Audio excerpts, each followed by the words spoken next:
Okay, so now we've got our backing track. How do you even start to solo over the top of it? Well, let's start off by refreshing our memories for the main C major scale in the open position. In case you don't know what that is, it's basically the white notes on a piano keyboard going from C to C. It sounds like this.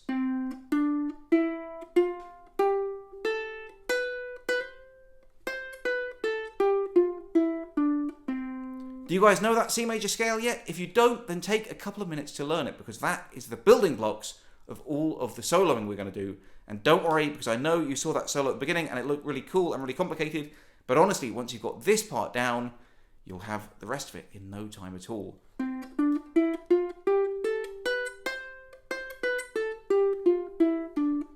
Now, if you've never done any kind of soloing or improvisation before, you're probably wondering where to begin. Well, a good place is just to play that C major scale up and down on the beat of the music a few times through until you get the hang of it. 2, 3, 4.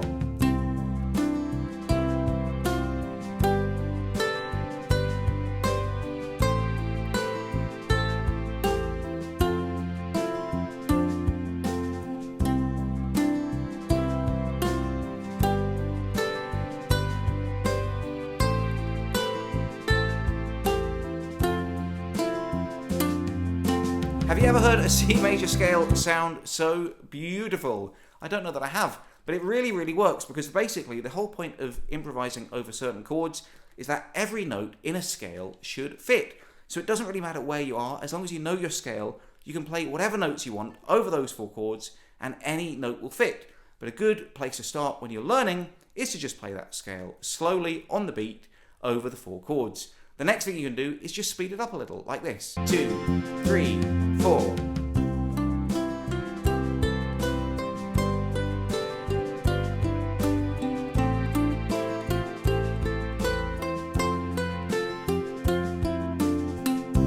And that didn't sound too bad either, did it? Again, it's not super exciting for the listener, but if you're just playing some improvising over chords for the first time, then you should feel really empowered by that, because you're playing a melody over some chords, and it sounds really, really good. But again, if you saw me soloing at the beginning of this lesson, I wasn't just playing down here.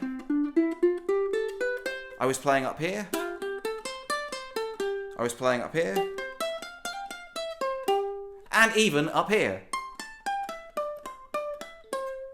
Now you're probably wondering, how did I manage to learn all of these scales? Did it take me years and years? Well, yes and no. All I really had to learn was this C major scale down here. And then, if you remember, a couple of weeks ago, I did a lesson on the CAG method, or the CAG method, the CAG method, where I learned that you don't just have to play the C major scale down here, you can also play it in an A major shape up here, on the 3rd fret, or a G major shape up here on the 7th fret, or even you can repeat that C shape up here on the 12th fret. So all of a sudden, I know I've got my C major scale down here, but I also know that I can play any one of these notes in those chords. So I've got...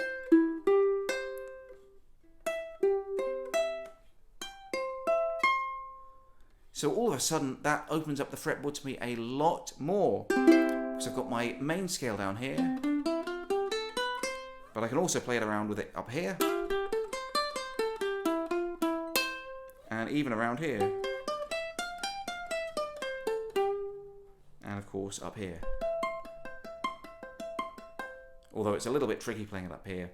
So, learn that C major scale. Learn the CAG method, where you can play your C shape in many different places. And any of the notes that you play on those shapes will work with your soloing. So let's go ahead and start soloing around the CAG method.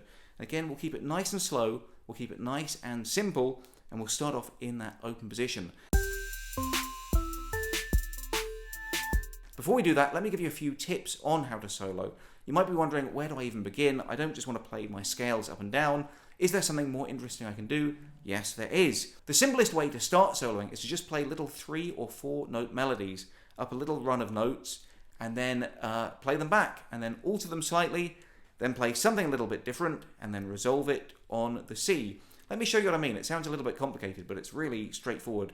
Really, we're just playing little 3 or 4 note runs that we're making up as we go along.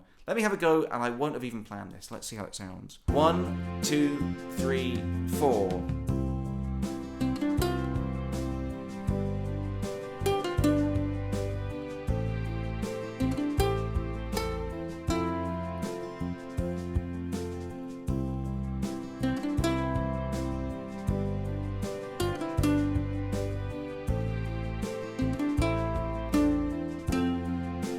That's not a bad tune, I just made it up, literally off the top of my head.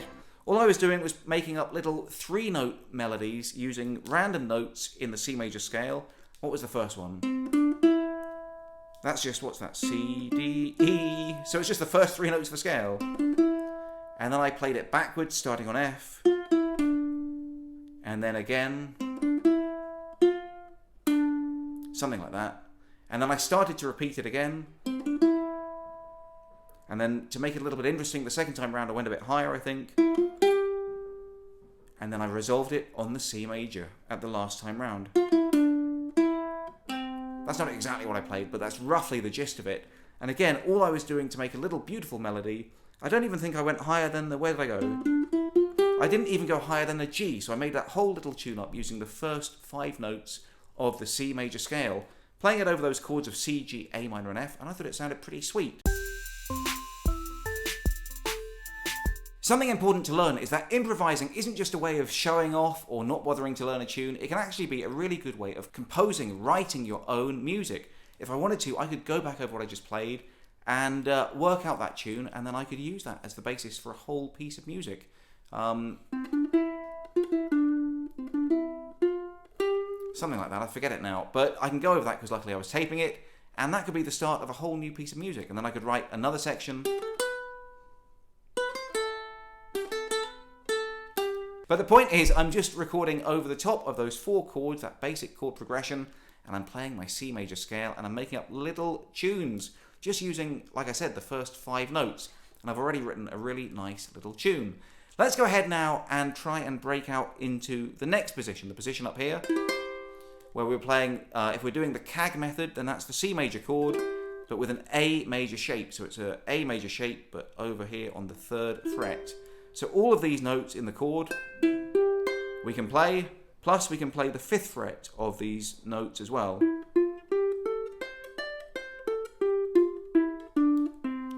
So let's start the solo using those extra notes, and we'll see how that works out for us. 2, 3, 4.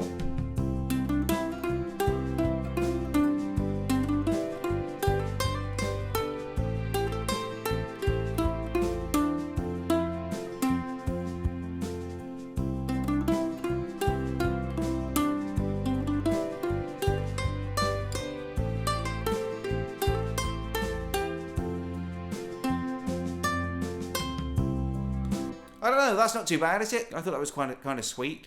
Again, if I was so inclined, I could wind the tape back and have a little watch and start to write a little song out of it. But what are we going to do now? Well, we've learned our position down here. We've learned our extra notes with the A major shape, the C major chord on the 3rd fret. And now let's break up into that G shape up here. We've got our G shape here on the 7th fret, and that's another position that we can play the chord of C major in. Now the notes that we're allowed to play up here are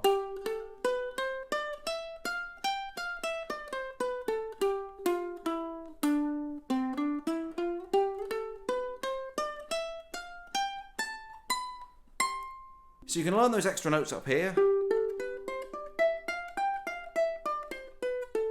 if you like, and that'll give you a lot of extra power for your soloing.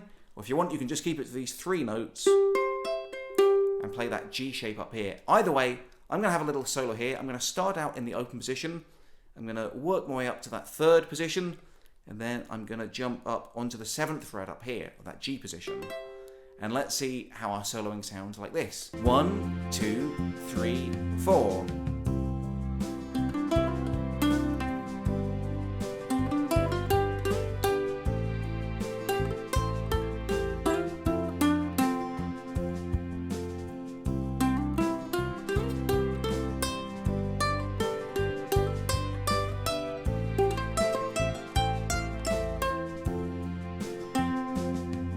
Not bad. I mean, We're just playing over 4 chords, and I got a little bit down here, a little bit up here, and when I was looking for a bit of excitement, I went up here.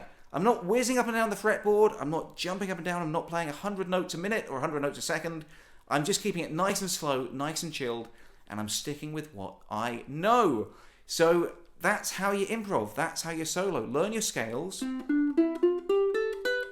learn your different positions, and then experiment. Play little 3 or 4 note melodies, vary them, alter them up a little bit. When you get bored or when you want to challenge, move up to the different position on the fretboard. And when you want to come back home, come back down, and go back down to that open position and try and end on a C as well.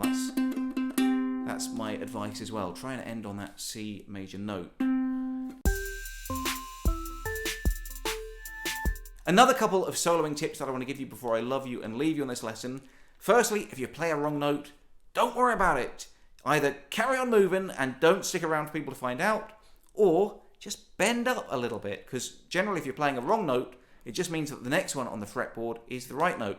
So let's say I'm playing a C and a D, and then I accidentally play a D sharp, and I don't want to play a D sharp because that doesn't sound quite right. Then all you have to do is either just quickly stop playing it and play another note, or just slide up to that next note, or bend up to that next note. Let me show you what I mean while I'm soloing. I'm going to play a couple of wrong notes, and when I play the wrong notes, I'll just slide up or down to the next fret, and I know that that'll be the right note. So have a listen to this.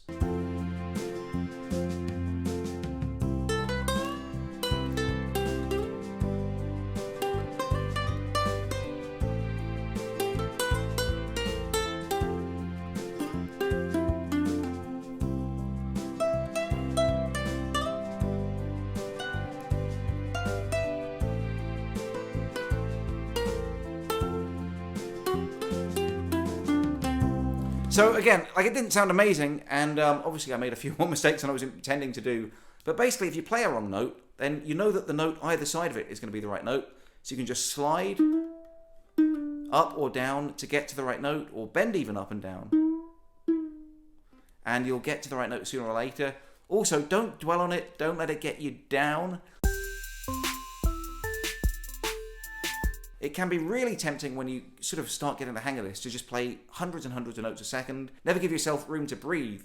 But actually, one of the secrets of good music is that silence can speak just as much as volume. So don't feel the need to fill every single second with notes like this. 2, 3, 4.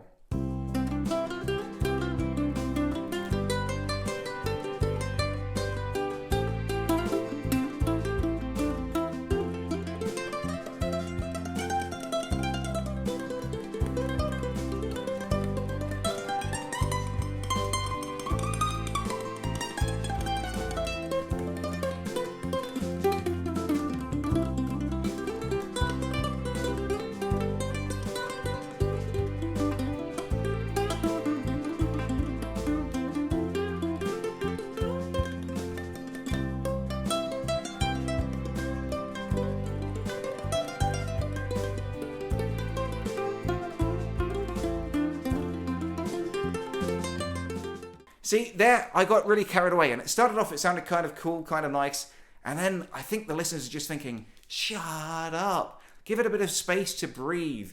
You remember, I actually think that the things that I was playing right at the beginning, just with those little 3-note melodies, were actually a lot more enjoyable to listen. There's no reason why you can't have a sort of fast bit in the middle somewhere if you want to just make things a bit exciting for a moment.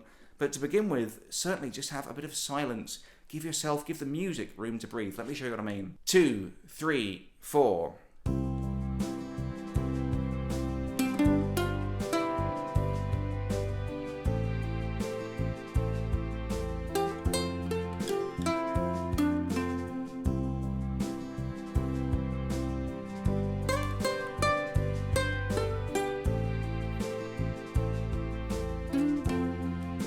Did you see? I played so many less notes that time round, but they meant so much more because I gave the music time to breathe, and it sort of sounded more melodic, really. It was more interesting in some ways. Yes, I was playing 100 notes a second before, and there were bits of it that sounded kind of cool, But you really only need that for your little like guitar solo when you're kind of showing off. You don't want that all the way through, or it just gets absolutely crazy and it's too much for the listener to listen to. It's too much to take in. Just keep it slow, and there's nothing wrong at all with keeping it slow. And even, in fact, that time round, I even left, I think, full bars without playing a single note, because I really wanted to show you just how important the silence was. So those are my main tips for soloing. I'm going to go ahead and put this backing track up on my Patreon page for you guys for free. Check it out, patreon.com/uketeacher. By the way, this beautiful ukulele was given to me by my good friends at Carla. If you'd like to find out more information about it, then click on the special link in the video description below. And just because you click on that link, you'll get a discount on anything on the Carla website just because you watch my videos. So save some money and get yourself a brand new ukulele and tell them that the ukulele teacher sent you. So I hope you enjoyed making your own backing track on GarageBand. I hope you enjoyed the little soloing tutorial that we did here. I've been doing these lessons now for nearly 11 years. I've got literally hundreds and hundreds of videos up here for free right now on YouTube. But if there's still a song that you'd like to learn or an idea that you'd like me to teach you, then let me know right now in the comments below what lesson you'd like to see next.